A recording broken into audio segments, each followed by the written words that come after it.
أعوذ بالله من الشيطان الرجيم بسم الله الرحمن الرحيم كذبت قوم لوط المرسلين إذ قال لهم أخوهم لوط ألا تتقون إني لكم رسول أمين فاتقوا الله وأطيعون وما أسألكم عليه من أجر إن أجري إلا على رب العالمين كذبت قوم لوط المرسلين جھٹلایا لوط علیہ السلام کی قوم نے المرسلین رسولوں کو۔ لوط علیہ السلام پہلے نبی نہیں تھے، یہ کیا تھے؟ ابراہیم علیہ السلام کے امتی تھے۔ ابراہیم علیہ السلام نے جب ہجرت کی تو راستے سے انہیں ایک بستی کی طرف مبعوث کیا گیا۔ ابراہیم علیہ السلام پیغمبر تھے اللہ کے، لوط علیہ السلام بھتیجے تھے ابراہیم علیہ السلام کے، نبوت نہیں ملی تھی۔ راستے ہی سے ہجرت کرتے وقت فرمایا سدوم کی بستی کی طرف آپ نے جانا ہے، وہاں جا کر آپ نے اللہ کا پیغام پہنچانا ہے۔ ادھر سے انہیں نبوت مل گئی، اس ٹائم ابراہیم علیہ السلام نے ہجرت کی۔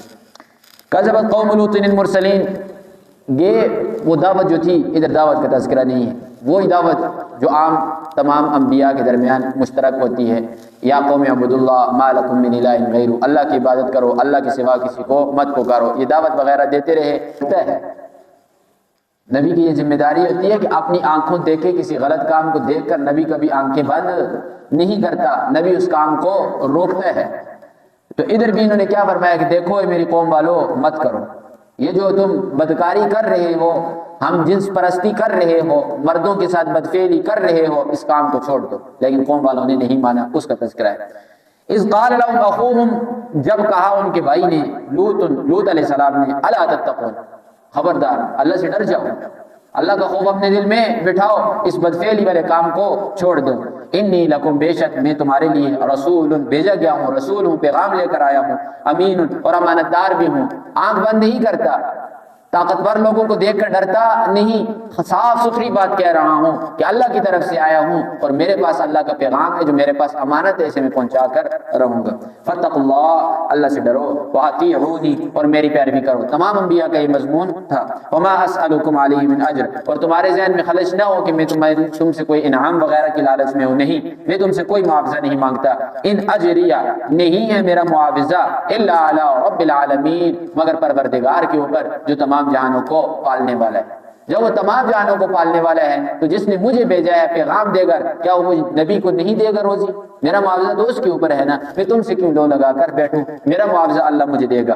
اتأتون الذکران، اب ان کی برائی کی طرف اشارہ ہے، یہ جو برائی کیا کرتے تھے۔ اتأتون الذکران، کیا تم آتے ہو ذکرانا، مردوں کے پاس، من العالمین، جہاں والوں میں سے، یعنی جہاں والوں میں سب سے پہلے تم لوگ ہو کہ جنہوں نے اس برائی کا ارتکاب کیا۔ لوط علیہ السلام سے پہلا زمانہ اٹھا کر دیکھا جائے، ہم جنس پرستی کی لت کسی کو نہیں لگی، اس کام کو ایجاد کرنے والے، ہم جنس پرستی کے کام کو، یہ لوطی ہیں۔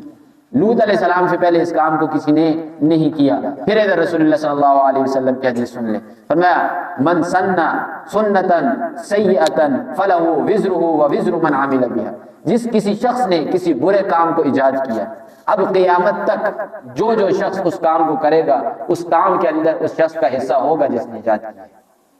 اور اسی طریقے سے فرمایا من سنّ سنتا حسنتا فلہ اجرہ واجر من عمل بہا، جس کسی نے نیکی کا کام ایجاد کیا، اچھائی کا کام ایجاد کیا، اس کے بعد مرتے دم سے لے کر قیامت تک جو کوئی اس بلائی کو کرے گا، نیکی کو کرے گا، یہ مرا ہوا ہوگا، آنکھیں اس کی بند ہوں گی، لیکن وہ ثواب سے پہنچتے رہے گا۔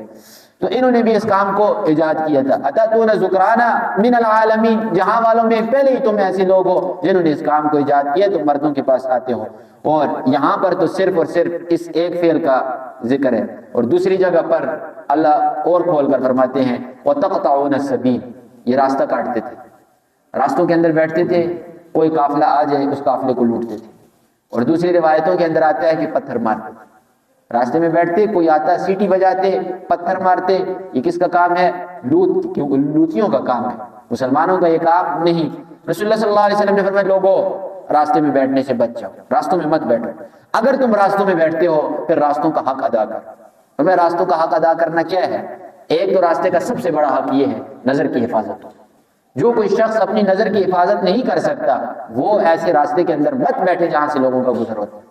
راستے کا حق دوسرا کیا ہے؟ کوئی بوڑھی عورت آ رہی ہے، بوڑھا آپ سے بڑا کوئی بزرگ آ رہا ہے، اس کے ہاتھ کے اندر کوئی چیز ہے، آپ اس سے لے لیں ادباً، یہ راستے کا کیا ہے؟ حق ہے۔ یہ چیزیں کر سکتے ہیں راستے کے اندر بیٹھے، یہ چیزیں نہیں کر سکتے تو خبردار راستے کے اندر مت بیٹھے، الٹا گناہ ہوگا آپ۔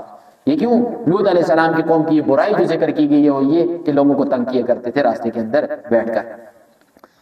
آگے فرمایا وَتَذَرُونَ، اور تم چھوڑتے ہو مَا خَلَقَ لَكُمْ، ان چیزوں کو خلق لکم جو پیدا کی تمہارے لیے ربکم تمہارے پروردگار نے من ازواجکم تمہاری بیویوں میں سے۔ اللہ نے ایک حلال راستہ تمہیں دیا ہوا ہے، پاکیزہ راستہ، کہ اس راستے کے اوپر جاؤ، جا کر اپنی خواہش کو پورا کرو، لیکن تم نے کیا کیا ہے؟ چھوڑ دیا۔ لوط علیہ السلام نے ان کے سامنے ہاتھ جوڑے، ہاتھ جوڑ کر فرمایا یہ دیکھو یہ میری بیٹیاں ہیں، یعنی امت کی جو عورتیں ہوتی ہیں وہ نبی کی کیا ہوتی ہیں؟ بیٹیاں ہوتی ہیں روحانی۔ فرمایا یہ میری بیٹیاں ہیں، انہیں چھوڑ کر تم کیا کرتے ہو؟ مردوں کے ساتھ اپنی شہوت پوری کرتے ہو۔ اللہ نے ان بیٹیوں کو اسی کام کے لیے پیدا کیا ہے، نکاح کرو اور اپنی خواہش پوری کرو۔ آگے سے خبث ان کے دلوں اور دماغوں کے اندر بھرا ہوا تھا، خبیث قسم کے لوگ سے جواب دیا ما لنا فی بناتک من حق، اے لوط ان بیٹیوں کے اندر کیا رکھا ہے ہمارے لیے؟ ہمارا تو ان کے ساتھ کوئی گزارا نہیں ہے، ہم نے تو وہی فعل کرنا ہے جو ہماری مرضی چاہے گی۔ جب بھی انسان اپنی خواہش کو اپنا خدا بنائے گا وہ انسان کو وہ خواہش دور تک لے کر جا کر چھوڑے گی، جلدی جلدی نہیں چھوڑے گی۔ اس لیے ہی تو قرآن نے فرمایا نا، قرآن کے اندر آیا ہے کہ بعض لوگوں نے کیا خواہشات کو خدا بنایا ہوا ہے۔ خواہشات کی پیروی جب انسان کرے گا خواہشات گمراہی تک پہنچائے گی۔ انہوں نے بھی جب گمراہی کے اندر یہ جاتے گئے تو ایک وقت آیا کہ خواہش کو انہوں نے خدا بنا لیا، وقت کے نبی کی بات کو نہیں مان رہے، نہیں چھوڑ رہے اس فعل کو۔ بل انتم قوم عادون، تم ایک تجاوز کرنے والی قوم ہو، تم نے کیا کیا ہوا ہے؟ تجاوز کیا ہوا ہے، حد کو پار کیا ہوا ہے دشمنی کے اندر، تم بہت بڑے ظالم لوگ ہو۔ اللہ کی حد کو تم نے کیا کیا ہے؟ کراس کیا ہے۔ اللہ نے ہر چیز کی حد رکھی ہوئی، یاد رکھ لیں، مسلمانوں کے لیے ہر ایک کے لیے اللہ نے حد رکھی ہے۔ جب انسان حد کو توڑے گا نا، تلک حدود اللہ ومن یتعد حدود اللہ فاولئک هم الظالمون، جو کوئی اللہ کی حد کو توڑے گا یہ کیا ہے؟ ظالم ہے، اس سے بڑا ظالم کوئی نہیں۔ یہ اللہ کی حدود ہیں۔ رسول اللہ صلی اللہ علیہ وسلم نے فرمایا الحلال بین والحرام بین وبینہما مشتبہات، فرمایا حلال چیزیں بھی بیان کر دی گئی ہیں شریعت کے اندر، حرام چیزیں بھی شریعت نے بیان کر دی گئی ہیں، وہ بیان کر دی ہیں۔ جو چیزیں بیان نہیں کی گئی شریعت کے اندر کہ آیا یہ چیز حلال ہے یا حرام ہے، فرمایا یہ مشتبہات ہیں، ان سے بچو، ان کے قریب بھی مت جاؤ۔ اب رسول اللہ صلی اللہ علیہ وسلم کی مثال دیکھی، بہت خوبصورت مثال سے سمجھایا۔ فرمایا الا ان لکل ملک حمن، ہر ایک بادشاہ کے لیے ایک چراگاہ ہوتی ہے۔ اس زمانے میں تو ابھی نہیں ہے نا، پہلے زمانے میں یہ چیزیں تھی کہ لوگوں نے اپنی زمین کے ارد گرد کچھ تار وغیرہ لگائی ہوتی تھی کہ ادھر صرف اور صرف میری بکریاں چریں گی، یا ادھر صرف اور صرف فلاں علاقے والوں کی بکریاں چریں گی۔ تو اس تار کے پھر قریب چراوا جو بکریاں چرانے والا ہوتا تھا وہ تار کے قریب بھی نہیں جاتا تھا کہ کہیں اندر بکری نہ داخل ہو جائے۔ فرمایا جیسے ان لوگوں کی چراگاہ ہوتی ہے، ان کا ایک بارڈر ہوتا ہے، فرمایا اسی طرح اللہ کی بھی چراگاہ ہے۔ اور اللہ کی چراگاہ کیا ہے؟ یہ چیزیں ہیں، اللہ کی بیان کردہ حلال اور حرام چیزیں ہیں۔ فرمایا ان کے قریب مت جاؤ۔ جب ان کے قریب جاؤ گے تو جیسے بکری کا نہیں پتہ چلتا کہ کیسے چراگاہ میں داخل ہوتی ہے، تم بھی جب ان مشتبہات چیزوں کے قریب جاؤ گے تمہیں پتہ بھی نہیں چلے گا، تم حرام کے اندر داخل ہو جاؤ گے۔ لہذا ان چیزوں سے بچ جاؤ۔ جب تک آپ گناہ کے دروازوں سے دور نہ ہوں گے تو گناہ کے دروازے میں داخل ہو جائیں گے۔ جو چیزیں آپ کو قریب لے کر جانے والی ہیں ان سے بچنے کی سب سے پہلے کوشش کریں۔ تو فرمایا عادن، تم تو تجاوز کرنے والے ہو۔ قالو، کہنے لگے لئن لم تنتہی، اب یہ طاقت کا غرور ہے، دولت کا نشہ ہے۔ لئن لم تنتہی، اگر تو باز نہ آیا، یا لوط، اے لوط، لتکونن، تو ضرور بضرور تو ہو جائے گا من المخرجین، نکالے ہوئے لوگوں میں سے۔ جیسے ہم پہلے اپنے وطن سے لوگوں کو نکالتے رہے ہیں نا، اے لوط تجھے بھی پکڑ کر نکال دیں۔ تو یہ چیز انبیاء کے ساتھ جڑی ہے، اور انبیاء کے علاوہ آج کے زمانے کے اندر بھی آپ آئیں دین کے اوپر، پھر دیکھیں نا کیا ہوتا ہے، پھر لوگ کیا کرتے ہیں آپ کے ساتھ۔ ادھر نبی کو کہا کہ اب نبی کو بالکل بے حیثیت کر دیا ہے ان لوگوں نے، اللہ کا پیغمبر ہے وقت کا، وہی اترتی ہے، لیکن کیا کہہ رہے ہیں؟ تو دیکھنا ہم تجھے کیسے نکالتے ہیں۔ یہ طاقت کا غرور ہے، یہ دولت کا نشہ ہے، اس سے اللہ کی پناہ ہمیشہ مانگتے رہیں۔ فرمایا قال، لوط علیہ السلام نے فرمایا انی لعملکم، بے شک میں تمہارے اس عمل سے من القالین، نفرت کرنے والوں میں سے. جیسے اور لوگ جو میرے پیروکار ہیں وہ اس کام سے نفرت کرتے ہیں، ایسے ہی میں بھی اس کام سے نفرت کرتا ہوں. میں بیزاری کا اعلان کرتا ہوں، سامنے آ کر کہتا ہوں کہ میں تمہارے اس کام کے اندر نہیں. ظلم، گناہ، دو ایسی چیزیں ہیں ان کے ساتھ اگر آپ کسی کے حمایتی بھی بنے، آپ برابر کے شریک. آنکھوں کے سامنے پتہ ہے اللہ کی نافرمانی ہو رہی ہے، اللہ کے حکم کو توڑا جا رہا ہے، آپ جا کر بیٹھ کر ہنستے ہیں اس آدمی کے ساتھ، جیسا گناہ اس سے ہے ویسا گناہ آپ کو بھی ہے. اسی طرح کوئی شخص ظلم کر رہا ہے، اس ظلم کے خلاف آپ آواز نہیں اٹھا سکتے، لیکن ظالم کے ساتھ جا کر بیٹھتے ہیں، ظالم کی مدد کرتے ہیں، جیسا گناہ ظالم کو ہے ویسا ہی گناہ آپ کو بھی.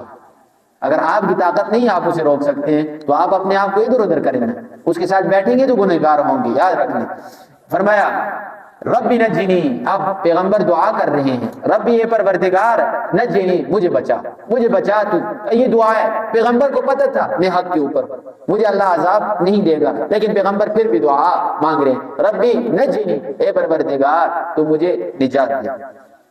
اچھا، یہ انبیاء کی کیا ہوتی ہے؟ انبیاء کا زہد ہوتا ہے، تقوی جسے کہتے ہیں. اللہ سب سے زیادہ کس چیز کو پسند کرتا ہے؟ مانگنے کو پسند کرتا ہے، کہ جتنا زیادہ ہو سکے اللہ سے مانگا جائے. اب پیغمبر صلی اللہ علیہ وسلم کی طرف آئے. کائنات کے اندر اگر اللہ نے علم کسی کو دیا ہے تو سب سے زیادہ پیغمبر صلی اللہ علیہ وسلم کو دیا ہے. اس چیز کو آپ کو ماننا پڑے گا، اور یہ عقیدہ ہے کہ محمد رسول اللہ صلی اللہ علیہ وسلم سے زیادہ علم اللہ نے کسی کو نہیں دیا. لیکن پیغمبر صلی اللہ علیہ وسلم کا زہد دیکھیے، کیا فرماتے ہیں آخری عمر کے اندر بھی، یا ربی اطلب منک زیادۃ فی العلم، اے اللہ میں تجھ سے سوال کرتا ہوں، تجھ سے مانگتا ہوں علم کے اندر زیادتی. آج کل تو دو لفظ آ گئے نا تو انسان کہتے ہیں مجھ سے بڑا عالم کوئی نہیں، لیکن پیغمبر آخری عمر کے اندر بھی فرماتے ہیں اے اللہ کم ہے، اور زیادہ کر، اس کے اندر اور زیادہ کر. کوئی بھی چیز آپ کے اندر آ جائے، علم کی بات نہیں کر رہا، علم تو سب سے اول چیز ہے نا، اس کے علاوہ اور بھی جتنی چیزیں ہیں تو آپ اللہ سے اس کے اندر اضافے کی دعا کریں.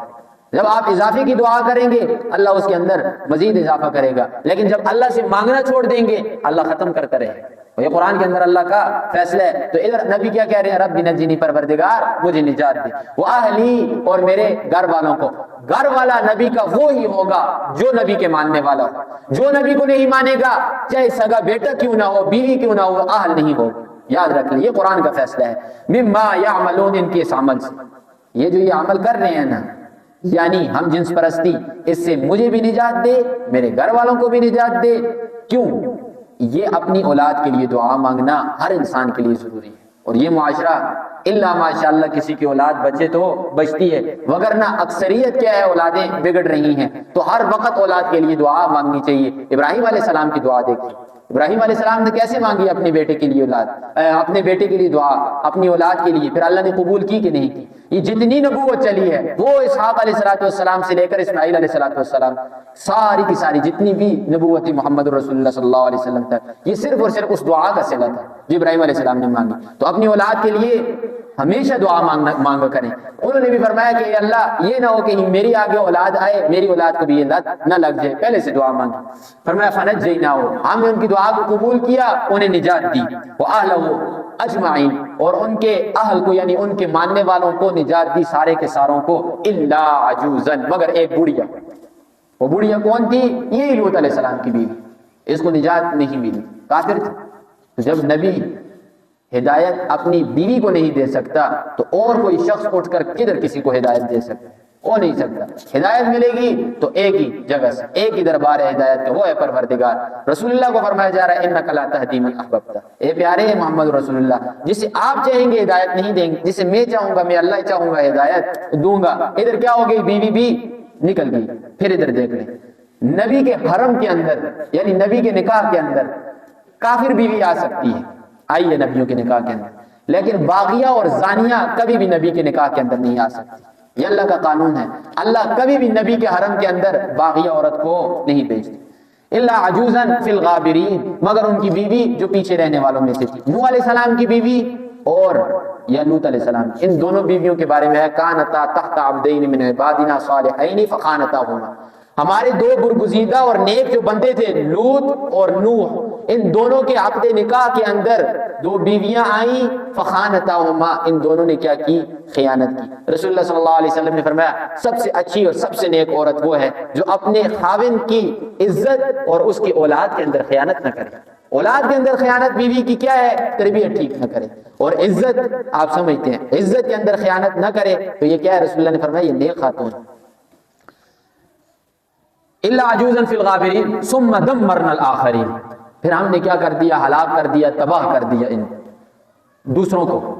لوط علیہ السلام کے ماننے والوں کو بچایا، دوسروں کو تباہ اور غرق کر دیا۔ وَأَمْطَرْنَا عَلَيْهِمْ مَطَرًا، ہم نے ان کے اوپر بارش برسائی، اور یہ بارش پانی کی نہیں تھی، اور یہ بارش پتھروں کی تھی۔ اور پتھر بھی کون سے؟ روایات کے اندر آتا ہے کہ مٹی کے اندر پکے ہوئے پتھر۔ یہ پتھر جو عام نظر آتے ہیں یہ اتنی تکلیف نہیں دیتے جتنا کہ مٹی کے اندر پکا ہوا پتھر دیتا ہے۔ فرمایا فَسَاءَ مَطَرُ الْمُنذَرِينَ، بہت ہی بری بارش ہم نے برسائی۔ وہ بارش برسانے کا انداز دیکھیے، جبرائیل علیہ السلام ایک پر کے اوپر اٹھاتے ہیں، اٹھا کر وہ آسمانوں تک لے جاتے ہیں، اوپر سے وہ پٹخ کر نیچے مارتے ہیں، الٹی کرتے ہیں بستی۔ فَجَعَلْنَا عَالِيَهَا سَافِلَهَا، اوپر والے حصے کو نیچے والا کر دیا، نیچے والے کو اوپر والا کر دیا، زمین کو الٹا کر دیا، الٹا کر کے نیچے دے کر مارا نا، اس کے بعد بارش برسی۔ بارش برسانے کے بعد کیا؟ ہر پتھر کے اوپر نام لکھا ہوا تھا کہ کس کو جا کر لگے۔ ایسے اللہ نے تباہ کیا۔ فرمایا ان فی ذلک لآیہ، بے شک اس کے اندر نشانی ہے، وما کان اکثر مومنین، لیکن اکثر جو لوگ ہیں نا وہ مومن نہیں ہیں۔ آج بھی جاتے ہیں وہ بستی ادھر ہی موجود ہے، اسی طریقے سے ان کے ڈانچے گلے ہوئے ادھر پڑے ہوئے ہیں، لیکن ایمان نہیں لاتے تو نہیں لاتے، دیکھتے ہیں جا کر، سیر سپاٹا کر کے واپس آ جاتے ہیں، اس سے وہ نشانی عبرت حاصل نہیں کرتے۔ وَإِنَّ رَبَّكَ، اور بے شک تیرا پروردگار، لَهُوَ الْعَزِيزُ، وہ غالب ہے، اس نے جیسے لوط علیہ السلام کو پکڑا ایسے امت محمدی کو بھی پکڑ سکتا ہے، لیکن الرحیم، وہ رحم کرنے والا ہے، جلد از جلد کسی کو پکڑتا نہیں۔ اللہ سے دعا ہے عمل کی توفیق عطا فرمائے۔ آمین۔ الحمدللہ رب العالمین، والعاقبۃ للمتقین، والصلاۃ والسلام علی رسولہ محمد وآلہ وصحبہ اجمعین، برحمتک یا ارحم الراحمین۔